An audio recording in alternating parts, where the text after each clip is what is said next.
Bismillahirrahmanirrahim. Assalamu alaikum. Welcome to the 14th lecture of Business Mathematics MTH 367. So what we did in the last lecture is that we finished lecture section 10.2 and section 10.3, and we studied the alternative optimal solutions in linear programming problems, when they appear and under what condition they appear, and we also studied the possibility of no feasible solution and unbounded solutions. उसके बाद हमने applications पढ़ी linear programming की. एक application हमने डायटमिक्स model में पढ़ी और दूसरी हाईवे मेंटेनेंस जो कि ट्रांसपोर्टेशन मॉडल था उसके अंदर पढ़ी. So today we will start chapter number 11. The name of the chapter number 11 is the simplex and computer solutions method. So the chapter objectives we have are: provide an understanding of the simplex method for solving linear programming problems.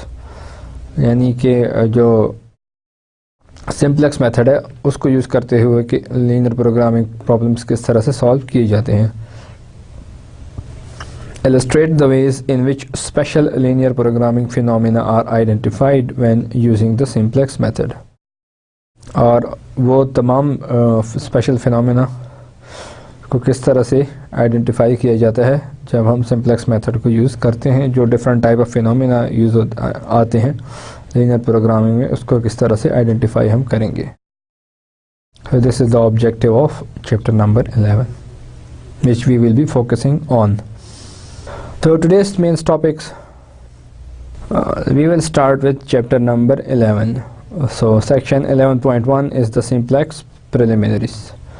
इसमें हम पढ़ेंगे overview of the simplex method, उसके बाद requirements of simplex method, उसके बाद हम पढ़ेंगे what is basic feasible solutions, और उसके बाद हम पढ़ेंगे definitions of feasible solution, basic solution and basic feasible solution.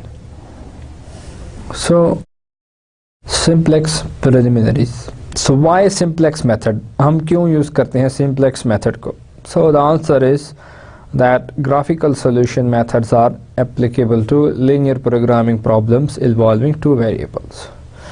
The geometry of three variable problem is very complicated, and beyond three variables there is no geometric frame of reference. तो हमने study किया था कि जो graphical approach है वो सिर्फ 2 dimension में वैलिड है, और उसके अलावा जो 3 डायमेंशनल प्रॉब्लम है उसकी ज्योमेट्री बहुत कॉम्प्लिकेटेड होती है, और 3 से हायर डायमेंशन अगर कोई प्रॉब्लम हो तो उसके अंदर आपके पास कोई पॉसिबिलिटी नहीं है कि उसके आप ज्योमेट्रिकल उसके सॉल्यूशन यानी ग्राफ से फाइंड कर सकें. तो you need a some non graphical method. So the most popular non-graphical procedure is called the simplex method. So this is an algebraic procedure for solving a system of equations where an objective function needs to be optimized. तो ये एक algebraic procedure है जिसमें system of equations को solve करते हैं, जिसमें basically objective function में को हमने optimize करना होता है, या maximize या minimize. And also it is an iterative process which identifies a feasible starting solution. ये जो मेथड है ये एक iterative process है, यानी इसके अंदर आप डिफरेंट आइट्रेशन करेंगे, बार बार किसी स्टेप्स को रिपीट करेंगे और उसको देखते हुए हम सॉल्यूशन को फाइंड करेंगे, और जो स्टार्टिंग सॉल्यूशन है उसको भी हम समहाउ आइडेंटिफाई कर लेंगे. So there are 3 requirements of the simplex method. So the first is that all constraints must be stated as equations. तो अगर आपके पास जो भी constraints given हैं, जैसे कि हमने देखा less than or equal to की constraints थी या greater than equal to की constraints थी, तो उन तमाम constraints को we must write down as equations. After that, the second condition is the right side of the constraint cannot be negative. तो कंस्ट्रेंट्स को हम इस तरह से देखेंगे हमेशा कि जो राइट हैंड साइड है कंस्ट्रेंट का, यानी right hand side of the equation जो है वो नेगेटिव नहीं होगा. And the third is all variables are restricted to non negative values. जो तमाम वेरिएबल्स होंगे उनकी वैल्यूज़ पॉजिटिव होंगी। So I repeat that there are 3 requirements of the simplex method. एक तो ये है कि तमाम कंस्ट्रेंट्स को हम इक्वेशन की फॉर्म में लिखेंगे। दूसरी कंडीशन ये है कि कंस्ट्रेंट्स की राइट हैंड साइड पे कोई नेगेटिव वैल्यू नहीं चाहिए। और जो थर्ड रिक्वायरमेंट है उसमें तमाम जो वेरिएबल्स हैं वो नॉन नेगेटिव होने चाहिए, यानी तमाम वेरिएबल्स की वैल्यूज जो है वो नॉन नेगेटिव होनी चाहिए। So since in our first requirement we have mentioned that we need to transform all the constraints to equality constraint. So there is a procedure which we need to follow when we are transforming some constraint to some sort of inequality to some sort of equality. तो inequality को equality बनाने के लिए एक procedure है और चंद चीज़ों का ख्याल रखना होता है जब हम सिंप्लेक्स मेथड को यूज़ करते हैं। सो द फर्स्ट इज़, अगर आपके पास जो कंस्ट्रेंट हो वो लेस देन इक्वल टाइप की हो तो आप क्या करेंगे। So for each less than और equal to constraint a non negative variable called a slack variable is added to the left side of the constraint. यानी कोई भी less than equal to constraint हो उसमें आपने एक slack variable left hand side पे add करना है किसी भी कंस्ट्रेंट में। So for example you are given 3x1 minus 2x2 is less than equal to 4. So you are given this constraint and now you want to change it to equality and want to use the simplex method. So what you do, this will be 3x1 minus 2x2 plus s1 is equal to 4. So we added s1 which is slack variable.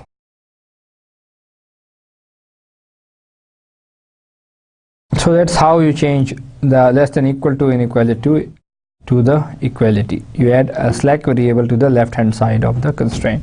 So note that the slack variables become additional variables in the problem and must be treated like any other variables. तो slack variable जो है हमारे पास एक additional variable है और इसको भी बाकी वेरिएबल्स की तरह से ट्रीट करना होगा। और जैसे कि हमने बाकी वेरिएबल्स की कंडीशन लगाई थी कि दे आर नॉन नेगेटिव, तो स्लैक वेरिएबल भी हमारे पास नॉन नेगेटिव होगा। So that means that they are subject to requirement 3 that they can not assume negative values. So transformation procedure for greater than equal to constraints. So अगर आपके पास greater than equal to की constraint है, then for each greater than और equal to constraint a non-negative variable e called a surplus variable is subtracted from the left hand side of the constraint. In addition, a non-negative variable a called an artificial variable is added to the left side of the constraint. The artificial variable has no real meaning in the problem. Its only function is to provide a convenient starting point for the simplex method. तो अगर आपके पास greater than और equal to की constraint हो तो basically आपने एक सरप्लस वेरिएबल को सब्ट्रैक्ट करना होगा जिसको आप ई का नाम देंगे लेफ्ट हैंड साइड से, और एक आर्टिफिशियल वेरिएबल जिसको आप ए का नाम देंगे उसको आप लेफ्ट हैंड साइड पे ऐड करेंगे। और आर्टिफिशियल वेरिएबल का मतलब है कि उसकी कोई ख़ास मतलब है कि मीनिंग नहीं है, लेकिन ये एक स्टार्टिंग पॉइंट होता है जो कि आपको इनिशियल सोल्यूशन आपको बताता है किसी भी प्रॉब्लम का जो कि हम सिंप्लेक्स मेथड से सॉल्व कर रहे होते हैं। So in transformation procedure for greater than equal to constraint, let's have this example. Say if you are given x1 plus x2 is greater than equal to 10, and how you transform it to the equality to be used in the simplex method. इसमें basically आपने एक variable को subtract करना है जो कि surplus variable है और दूसरे वेरिएबल को ऐड करना है जो कि आपका आर्टिफिशियल वेरिएबल है is equal to 10. So E1 is surplus variable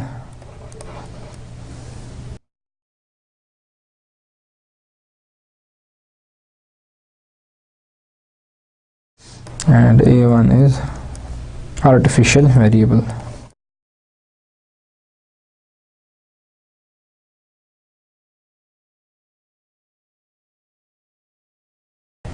So the next is a transformation procedure for equal constraints. So for each equal to constraint, an artificial variable is added to the left side of the constraint. तो अगर आपके पास constraint जो है वो equal की है तो इसमें आपने एक आर्टिफिशियल वेरिएबल को ऐड करना होगा to the left hand side of the constraint. So for example, if you have 3x1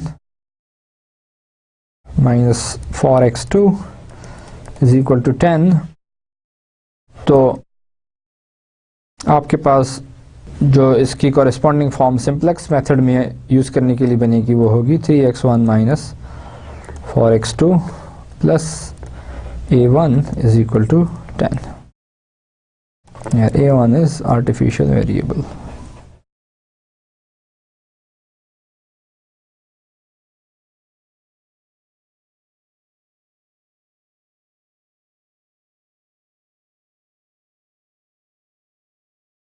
So the example is that to transform the following constraints set into the standard form required by the simplex method. So we are given these 5 constraints. तो इनको हमने simplex method में use करने के लिए standard form में transform करना है. So the first constraint is x1 minus x2 is equal to 25 minus 5x1 plus x2 is greater than equal to minus 10. And x1 and x2 is greater than equal to 0. So before transformation what we note that कि हमारी एक पहली condition ये है कि the right hand side of the constraint must be non-negative. But what we can see from this example कि right hand side जो एक constraint का है वो non-negative की condition को satisfy नहीं करता. So first we will make this non-negative.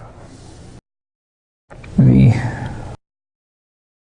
will change the constraint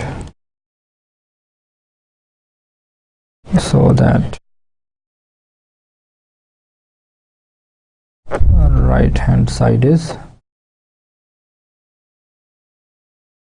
non-negative. So multiplying with minus 1, so if we multiply minus 5x1 plus x2 greater than equal to 10 with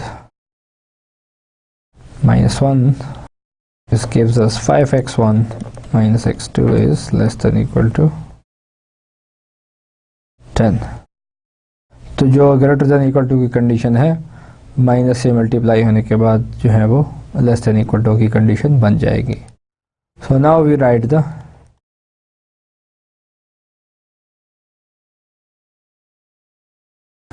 constraints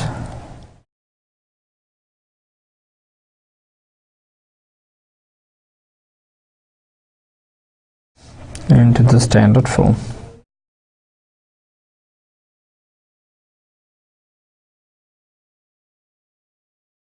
तो जो पहली constraint है वो हमारे पास less than equal to की constraint है, तो इसमें हमारे पास एक स्लैक वेरिएबल ऐड होगा x1 plus x2 plus s1 is equal to 100. तो जो हमारे पास दूसरी कंस्ट्रेंट है वो ग्रेटर देन इक्वल टू है, तो इसमें एक सरप्लस वेरिएबल माइनस होगा और एक स्लैक वेरिएबल जो है वो, तो जो ग्रेटर देन इक्वल टू की कंस्ट्रेंट है ये सेकंड कंस्ट्रेंट है, इसमें हमारे पास एक सरप्लस वेरिएबल सब्ट्रैक्ट होगा और एक आर्टिफिशियल वेरिएबल ऐड होगा. So what we get is that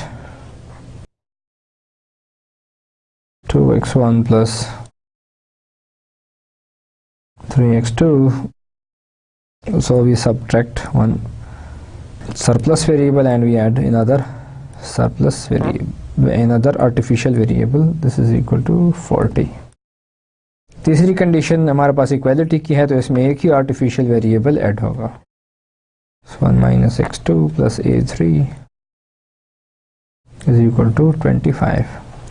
और लास्ट कंडीशन जो है वो हमारे पास अब लेस देन इक्वल की टू की कंडीशन है, तो इसके अंदर भी हमारे पास एक स्लैक वेरिएबल ऐड होगा x1 minus x2 plus S4 is equal to 10. This is the standard form required by the simplex method. तो बेसिकली 1, 2 और 3 और 4 जो सबस्क्रिप्ट गिवन है वो इक्वेशन नंबर या कंस्ट्रेंट नंबर के हिसाब से गिवन है, सो दैट वी नो कि ये जो वेरिएबल है ये कंस्ट्रेंट नंबर कौन सी कंस्ट्रेंट नंबर में आ रहा है. So note that each supplemental variable slack surplus artificial is assigned a subscript which corresponds to the constraint number. Also the non-negativity restriction requirement 3 applies to all supplemental variables.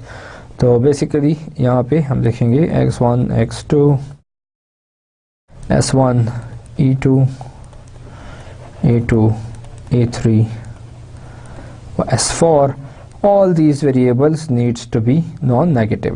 ये last sentence का मतलब है कि तमाम variables के ऊपर आपकी जो नॉन नेगेटिविटी की कंस्ट्रेंट है वो हमेशा अप्लाई होगी, चाहे वो आपने स्लैक वेरिएबल ऐड किया हो, चाहे आर्टिफिशियल या फिर कोई सरप्लस वेरिएबल सब्ट्रैक्ट किया हो. So let's do another example. So a linear programming problem has 5 decision variables. So एक लीनियर प्रोग्रामिंग प्रॉब्लम है जिसके अंदर 5 डिसीजन वेरिएबल्स हैं. 10 less than equal to constraints, 8 greater than equal to constraints and 2 equal to constraints. 5 decision variable हैं, 10 less than equal to constraints हैं, 8 greater than equal to constraints हैं और 2 equal to constraint हैं. So when this problem is restated to comply with requirement 1 of the simplex method, how many variables will there be and of what type? तो अगर हम जब इन constraints को simplex method की required form में लिखेंगे तो हमारे पास कितने वेरिएबल होंगे और किस टाइप के वेरिएबल होंगे जब हम ये ट्रांसफॉर्मेशन कर लेंगे. So the solution is that there will be 33 variables. Solution. So the solution is that there will be 33 variables. So we have 5 decision variables जो कि हमें given हैं. उसके बाद हमारे पास 10 जो constraints हैं वो less than equal to की constraints हैं, तो हमारे पास 10 slack variable ऐड हो जाएंगे. उसके बाद हमने कहा कि 8 surplus variable ऐड होंगे क्योंकि हमारे पास 8 जो constraints हैं वो greater than equal to की constraints हैं, तो we will add 8 surplus variable और यहाँ पे टोटल 10 आर्टिफिशियल वेरिएबल भी ऐड होंगे. उसमें से जो 8 होंगे वो ऐड होंगे ग्रेटर देन इक्वल टू की कंस्ट्रेंट में और 2 जो होंगे वो इक्वल टू की जो कंस्ट्रेंट है उसके अंदर ऐड होंगे. सो हमारे पास टोटल 5 डिसीजन वेरिएबल्स हैं और इतनी कंडीशन हैं, तो 10 स्लैक वेरिएबल ऐड होंगे, 8 सरप्लस वेरिएबल ऐड होंगे और 10 आर्टिफिशियल वेरिएबल्स ऐड होंगे. तो if we sum these 4 numbers 5 plus 10 plus 8 plus 10 we get 33. So there will be 33 variables at the end. Basic feasible solutions. So let's state some definitions which are significant to our coming discussions. So assume the standard form of an LP problem which has m structural constraints and a total n decisions and supplemental variable. तो अब हम कुछ definitions से start करेंगे जो कि हमारे आने वाली discussion में काफ़ी important होंगी. तो उसके लिए भी हम assume करते हैं कि हमारे पास एक linear programming problem है जिसके अंदर m जो है वो structural constraint है और total n है decision plus supplemental variables, यानी जो हम constraints में slack या artificial या फिर सरप्लस वेरिएबल ऐड करते हैं, उन सबको मिला के n वेरिएबल्स हैं हमारे पास और m कंस्ट्रेंट्स हैं. So definition. feasible solution is any set of value for the n variables which satisfy both the structural and non-negativity constraints. तो feasible solution होता है n वेरिएबल्स के लिए जो कि तमाम स्ट्रक्चरल और नॉन नेगेटिविटी को कंस्ट्रेंट को सेटिस्फाई करने वाला जो सॉल्यूशन है उसको हम कहते हैं feasible solution. So what is basic solution?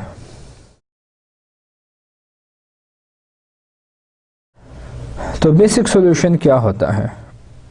A basic solution is any solution obtained by setting n minus m variables equal to 0 and solving the system of equations for the values of the remaining m variables. आपके पास m constraints हैं और n variables हैं जो कि of course m से greater हैं. तो अब आप सॉल्व करना चाहते हैं उस सिस्टम को, तो उसके लिए आप जो n माइनस m वेरिएबल्स होंगे यानी जो m से ज़्यादा वेरिएबल्स हैं एक्स्ट्रा, उसको आप ज़ीरो ले लेंगे और बाकी जो तमाम वेरिएबल्स होंगे उसको आप सिस्टम ऑफ लीनियर इक्वेशन जो आपके पास होगा, फिर m इक्वेशंस होंगी और m अननोन्स होंगी, तो वो उसको आप basically system of linear equations को, जिसका मेथड आपने पहले भी पढ़ा है कि गॉसियन एलिमिनेशन मेथड से आप सॉल्व कर सकते हैं अगर वो इक्वेशन ज़्यादा है. तो अगर कम है तो 2 वेरिएबल्स हैं और 2 अननोन्स हैं और 2 इक्वेशन हैं, तो तब आप उसके लिए ग्राफिकल मेथड या और भी जो हमने मेथड फाइंड यूज़ किए थे वो भी आप यूज़ कर सकते हैं. So next definition is which one of those are the basic variables and which are non-basic variables. So the n minus m variables which have been assigned value of 0 are called non-basic variables. The rest of the variables are called basic variables. तो जो extra variable हैं जिनको हमने 0 के value assign की है तो उनको हम कहते हैं नॉन बेसिक वेरिएबल्स, और जो बाकी वेरिएबल्स हैं जिनको हमने 0 नहीं असाइन किया है उनको हम कहते हैं basic variables. So the next definition is a basic feasible solution. A basic feasible solution is a basic solution which also satisfies the non-negativity constraints. Thus, optimal solution can be found by performing a search of the basic feasible solution. तो जो basic feasible solution होता है ये ऐसा basic solution होता है जो कि non-negativity की constraints को भी satisfy करता है. तो if you see the first definition, उसके अंदर हमने non-negativity का कोई जिक्र नहीं किया कि जो हमारे पास सोल्यूशन आए वो नॉन नेगेटिव हो. तो ऐसा बेसिक सोल्यूशन तो कोई भी सोल्यूशन हो सकता है, m इक्वेशन और m अननोन्स हो, लेकिन अगर उस सोल्यूशन में जो तमाम आपके पास आउटपुट आती है वैल्यूज़ की वो पॉजिटिव हो, यानी नॉन नेगेटिविटी की कंस्ट्रेंट को वो सेटिस्फाई कर रहा है या ग्रेटर देन इक्वल टू 0 हो, विच मीन्स यानी नॉन नेगेटिव हो, तो इस केस में जो आपके पास सोल्यूशन आएगा वो बेसिक फीजिबल सोल्यूशन होगा. तो द ऑप्टिमल सोल्यूशन जो उसके बाद है हम फाइंड कर सकेंगे once we have the basic feasible solution. So next is the simplex method.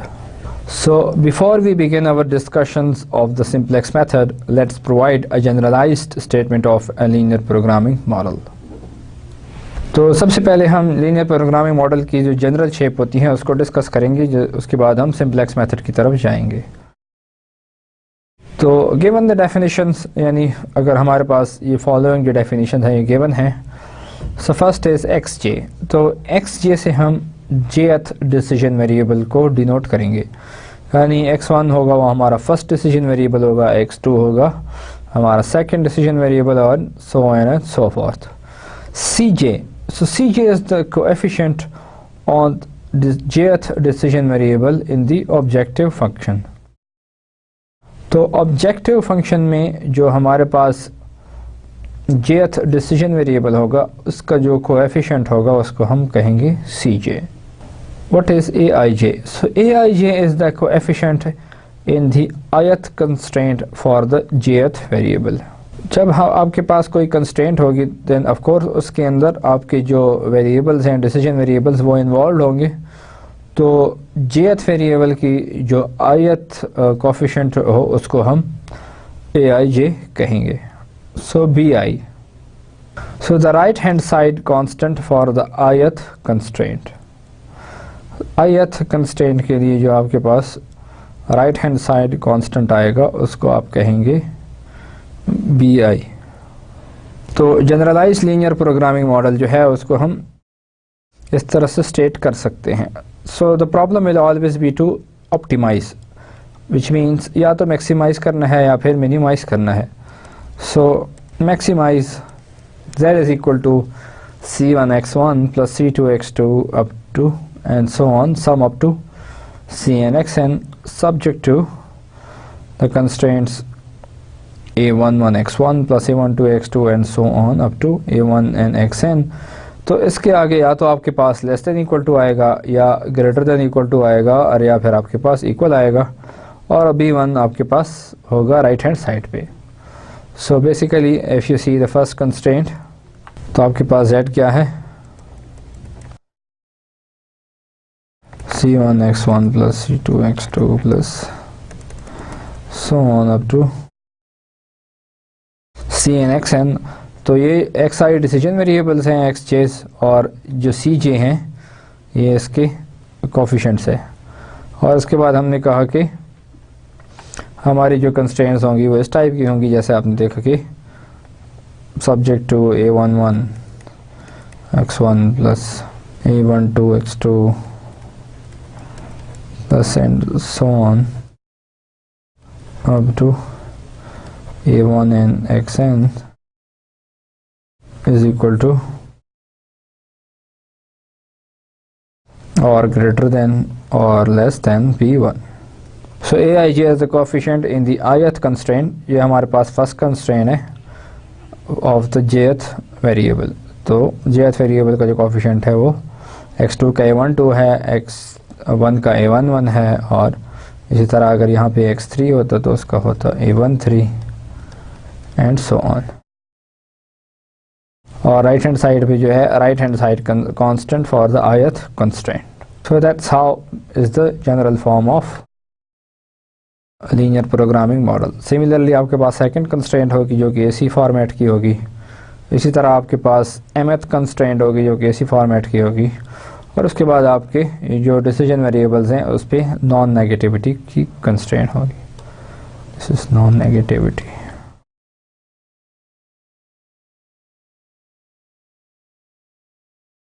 तो ये जो है आपके पास mth कंस्ट्रेंट है, ये फर्स्ट है, ये सेकंड कंस्ट्रेंट है, इसी तरह दरमियान में और भी कंस्ट्रेंट होगी, और mth का होगा आपके पास जो है वो am1 x1 plus am2 x2 plus so on up to amn xn less than equal to greater than equal to or equal to bm।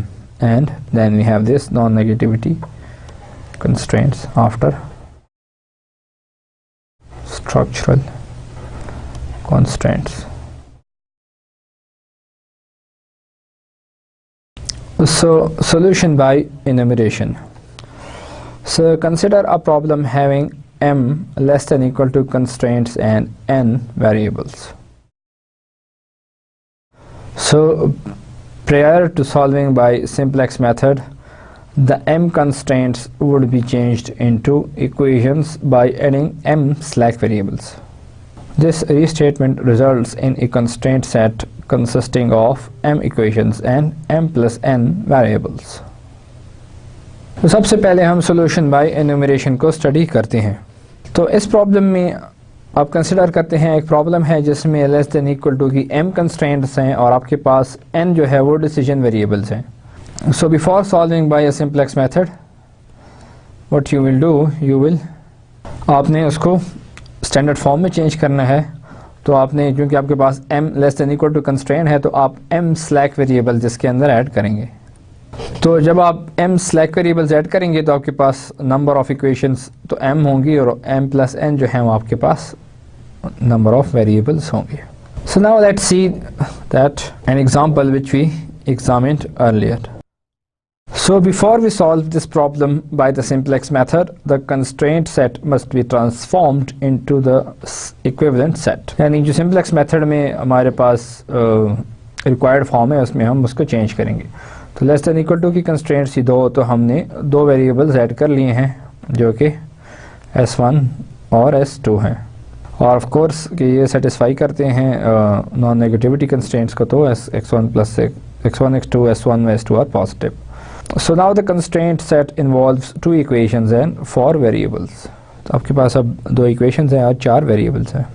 So of all possible solutions to the constraint set, an optimal solution occur when two of the four variables in this problem are set equal to 0 and the system is solved for the other two variables। तो जो आपके पास तमाम solutions हैं उसके अंदर जो optimal solution होगा वो तभी आएगा जब आप दो वेरिएबल्स को 0 के बराबर पुट करेंगे और बाकी दो के लिए सिस्टम को सॉल्व कर लेंगे। So the question is which two variables should be set equal to 0 या which variables should be non-basic. So let's enumerate the different possibilities. तो ऑप्टिमल सोल्यूशन हमारे पास आता है जब हम दो वेरिएबल्स को 0 पुट करते हैं। तो इन दो वेरिएबल्स में से किसको 0 पुट किया जाए, इन जो चार वेरिएबल है उसमें कौन से दो को 0 पुट किया जाए कि हमारे पास जो ऑप्टिमल सोल्यूशन आ जाए, दिस इज़ द क्वेश्चन। तो उसके लिए हम क्या करते हैं कि तमाम पॉसिबिलिटीज़ को चेक करते हैं, कोई सी दो को 0 पुट करके बाकी पे सोल्यूशन फाइंड कर लेते हैं। So we have different options. So first we take S1 and S2 as non-basic variable.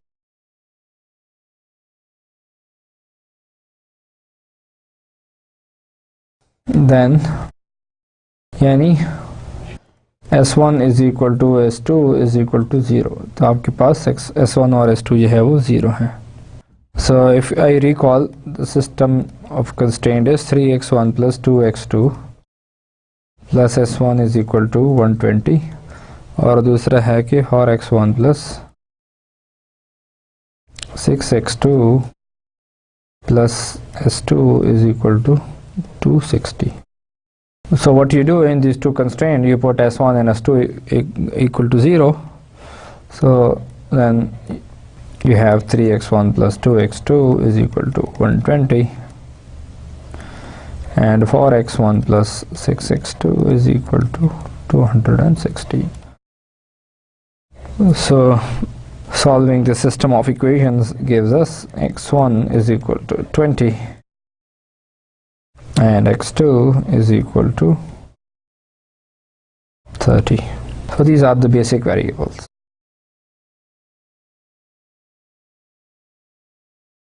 So if you consider this second choice, for example, you take s1 is equal to x1 is equal to 0, like take them as non-basic variables.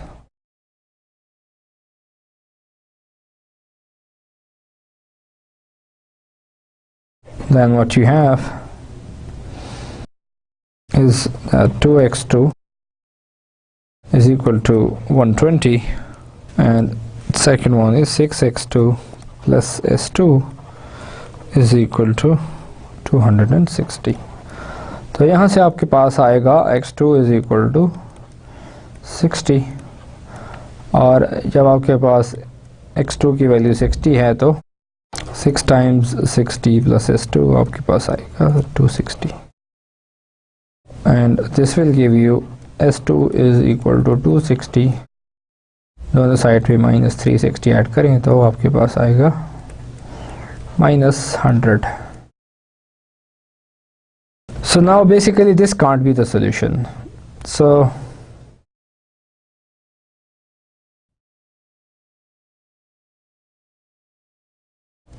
this can't be the solution.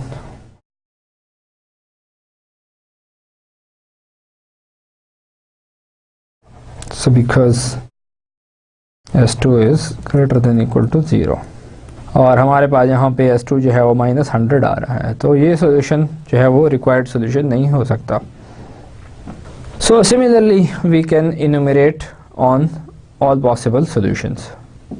So the following table summarizes the basic solutions, that is all solutions possibilities given that two of the four variables are assigned 0 values.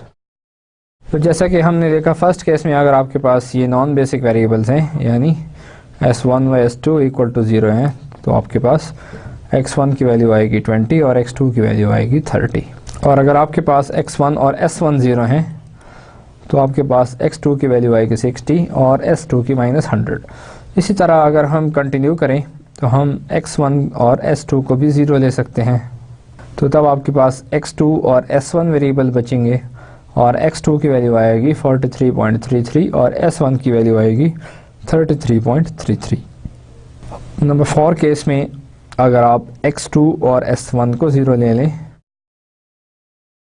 तो आपके पास value आएगी x1 की 40 और s2 की 100। और number 5 में अगर आप x2 और s2 को 0 ले लें तो आपके पास जो x1 होगा वो होगा 65 और s1 होगा -75। और अगर आप नंबर 6 ले लें तो उसमें आपके पास x1 और x2 की वैल्यू 0 ले रहे हैं और आपके पास s1 की वैल्यू आएगी 120 और s2 की वैल्यू आएगी 260। सो आप देख रहे हैं कि यहाँ पे दो सॉल्यूशंस हैं जो कि नंबर 2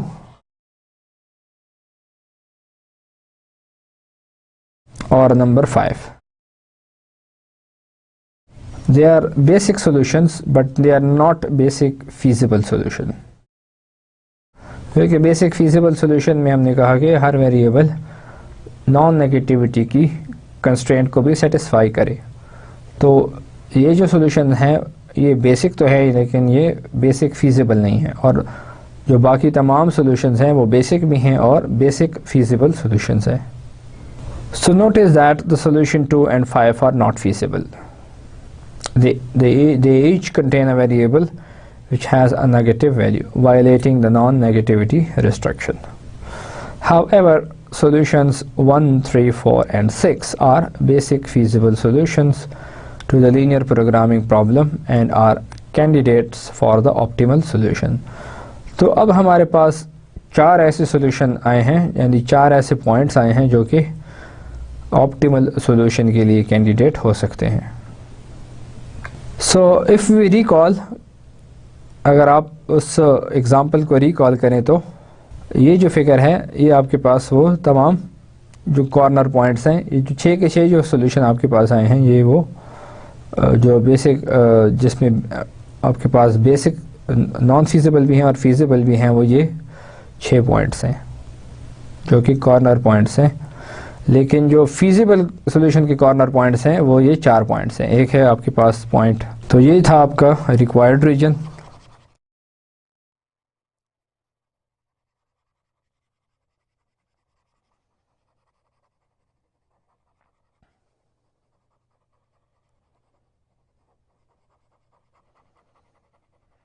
तो ये जो है आपका रिक्वायर्ड रीजन है, इसके अंदर ये कॉर्नर पॉइंट है, ये 2 कॉर्नर और ये तीसरा और ये 4।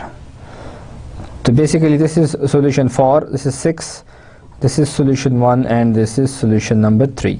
एंड वी हैव सीन के the solution number 2 and solution number 5 जो है वो फीजिबल सॉल्यूशन नहीं है।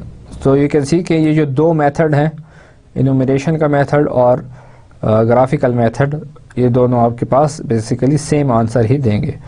लेकिन ये है कि इस केस में आपने ये जो इनुमरेशन का मेथड है वो यूज़ किया। तो पहले जो मेथड है इसमें आपने कॉर्नर पॉइंट मेथड को यूज़ किया और ग्राफ के ज़रिए सॉल्यूशन फाइंड किया। So specifically solution 1 corresponds to the corner point C. तो जो सॉल्यूशन 1 है आपके पास वो कॉर्नर पॉइंट सी के कॉरेस्पॉन्ड करता है। ये जो आपका x1 इज इक्वल टू 20 और x2 इज इक्वल टू 30 है, this is your solution number 1। After that solution 3 जो है ये कॉर्नर पॉइंट बी के कॉरेस्पॉन्ड आता है। तो कॉर्नर पॉइंट जो सॉल्यूशन 3 है उसमें आपके जो कोऑर्डिनेट्स थे वो थे 43.33 और s1 जो था वो 33.33 था। यानी इस सॉल्यूशन में आपका जो x1 है वो 0 है। ठीक है, so since x1 is 0, so this is this point 0 and 43.33। So solution 4 corresponds to corner point D. तो जो सॉल्यूशन 4 है वो कॉर्नर पॉइंट डी के कॉरेस्पॉन्ड आ रहा है। तो कॉर्नर पॉइंट यहाँ पे जो है आपके पास x1 40 है और s2 100 है, लेकिन चूंकि s2 तो आपका वेरिएबल जो है वो ग्राफ के ऊपर नहीं है तो x2 जो है वो 40 होगा। चूंकि यहाँ पे s2 जो है वो 100 है लेकिन आपका ग्राफ पे वेरिएबल नहीं है तो आपका जो x2 वेरिएबल है वो 0 होगा। तो इसलिए आपका ये जो सॉल्यूशन 4 है वो है ये 40 and 0। And solution 6 corresponds to corner point A। तो सोल्यूशन 6 है आपका वो कॉर्नर पॉइंट ए की कॉरिस्पॉन्ड कर रहा है, क्योंकि सोल्यूशन 6 में आपका जो है S1 जो है 120 है, S2 जो है वो 260 है। तो बेसिकली यहाँ पे आपका x1 और x2 जो हैं वो दोनों ज़ीरो हैं। x1 is equal to x2 is equal to zero, और यहाँ पे आपका जो है वो x2 ज़ीरो है और यहाँ पे जो है वो आपका x1 ज़ीरो है। So this is the corner point, यहाँ पे आपका दोनों कोऑर्डिनेट्स ज़ीरो हैं, सॉल्यूशन 6 की कॉरिस्पॉन्ड आ रहा है। And solution 2 and 5 which are not feasible correspond to points E and F shown in the figure। तो ये हमारे पास दो सॉल्यूशंस हैं, ये है सॉल्यूशन नंबर 5। ये बेसिक सॉल्यूशन तो है लेकिन ये feasible सॉल्यूशन नहीं है, so they are non feasible।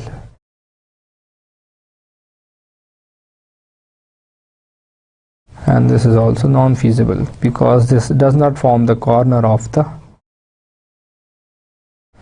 required region, जो कि ये है आपके पास।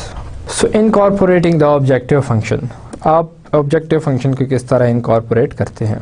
सो in solving by the simplex method the objective function and constraints are combined to form a system of equations. जब आप सिंपलेक्स मेथड से सॉल्व करते हैं तो ऑब्जेक्टिव फंक्शन और कंस्ट्रेंट्स उन दोनों को आप कंबाइन करते हैं और दोनों को मिला के आप एक सिस्टम ऑफ इक्वेशंस बनाते हैं। The objective function is one of the equations and z becomes an additional variable in the system। तो ऑब्जेक्टिव फंक्शन भी आपके पास क्या है, एक इक्वेशन है और जो आप सिस्टम ऑफ इक्वेशंस बनाएंगे, और z जो है वो एक एडिशनल वेरिएबल आपके पास सिस्टम में आ जाता है। So in rearranging the variables in the objective function so that they are all on the left side of the equation, the problem is represented by the system of equations। तो objective function में basically हम system of equations को बाकी equations के साथ consistent करने के लिए तमाम जो उसके अंदर वेरिएबल्स हैं उसको हम लेफ़्ट हैंड साइड पे ले आते हैं। यानी फॉर एग्ज़ाम्पल आपके पास ये इक्वेशन हो z is equal to 2x1 plus x2, तो इसको आप ले आएंगे z minus 2x1 minus x2 is equal to is equal to 3 की फॉर्म में। So that's the third dot means that you have to write the objective function's equation so that it is very much similar to the equations of constraints। So for example here you have objective function। तो objective function इस example में आपका क्या था 5x1 plus 6x2, तो इसको आपने क्या किया कि लेफ्ट हैंड साइड पे ले आए और आपने माइनस 0s1 और minus 0s2 is equal to 0 के बराबर ले लिया। सिमिलरली जो स्ट्रक्चरल कंस्ट्रेंट्स हैं उसमें आपने 3x1 plus 2x2 plus s1 जो कि आपका एक स्लैक वेरिएबल है वो लिया और इक्वल टू 120 लिया, और similarly 4x1 plus 6x2 and plus s2 को 260 ले लिया। तो this is basically now in sort of system of linear equation जिसमें आपके पास टोटल नंबर ऑफ वेरिएबल्स जो हैं वो 5 हैं। इसमें 2 स्लैक वेरिएबल्स हैं, 2 डिसीजन वेरिएबल्स हैं और एक है variable set. So the objective function is labelled as 0 equations, यानी इसकी जो करस्पॉन्डिंग इक्वेशन है वो है उसको हम इक्वेशन 0 का नाम दे देते हैं। And the objective is to solve this 3x5 system of equation so as to maximize the value of z। तो इस सिस्टम को इस तरह से सॉल्व करना है कि z की वैल्यू मैक्सिमम आ जाए। So this is the objective and that's how you incorporate the objective function। So since we are particularly concerned about the value of z and will want to know its value for any solution, z will always be a basic variable। तो z को हम कभी भी non basic variable नहीं ले सकते क्योंकि z को हम ज़ीरो वैल्यू नहीं दे सकते, अगर क्योंकि हम हमेशा चाहते हैं कि z की कोई हम वैल्यू फाइंड करें जिससे अब हमारे पास मैक्सिमम या मिनिमम वैल्यू जो हम फाइंड करना चाहते हैं वो आ जाए। तो इसीलिए z को हम कभी भी नॉन बेसिक वेरिएबल यानी वो वेरिएबल जिसको हम 0 के बराबर पुट करते हैं वो नहीं ले सकते। So the standard practice however is not to refer to z as a basic variable. So the term basic variable and non basic variable are usually reserved for other variables in the problem. लेकिन usually जो practice है उसमें z को हम basic या non basic variable नहीं कहते, क्योंकि लेते तो हम हमेशा इसको एज ए बेसिक वेरिएबल है, क्योंकि हम इसको ज़ीरो के बराबर नहीं पुट करते, लेकिन जो हमारी रिक्वायरमेंट है उसमें यानी जो स्टैंडर्ड टर्मिनोलॉजी है उसके अंदर z को हम बेसिक वेरिएबल कहते नहीं हैं। बेसिक और नॉन बेसिक की जो टर्मिनोलॉजी है वो जो हमारे पास बाकी वेरिएबल्स हैं उनके लिए यूज़ की जाती है। So let's review today's lecture. So we started chapter number 11, section 11.1, which was simplex preliminaries. तो हमने सिम्प्लेक्स मेथड का ओवरव्यू किया, उसके बाद हमने सिम्प्लेक्स मेथड की रिक्वायरमेंट्स पढ़ी। After that we studied the basic feasible solutions, उसके बाद हमने डेफिनेशंस की, what is feasible solution, what is basic solution and what is basic feasible solution. और उसके बाद हमने एक एग्जांपल की कि किस तरह से हम सॉल्यूशन फाइंड करते हैं और उनको हम किस तरह से क्लासीफाई करते हैं कि ये बेसिक है, ये बेसिक फीजिबल है और ये फीजिबल है। So in the next lecture we will start section 11.2, which is the simplex method. उम्मीद है कि आज के लेक्चर में आपने सिम्प्लेक्स मेथड की जो बेसिक्स हैं, प्रिलिमिनरीज है, जो उसके बैकग्राउंड है, उसकी जो कंडीशंस हैं और उसकी जो रिक्वायरमेंट है वो तमाम आपने अंडरस्टैंड की होगी। आने वाले लेक्चर्स में हम इसको यूज़ करेंगे। तब तक के लिए हमें इजाज़त दीजिए। अल्लाह हाफ़िज़।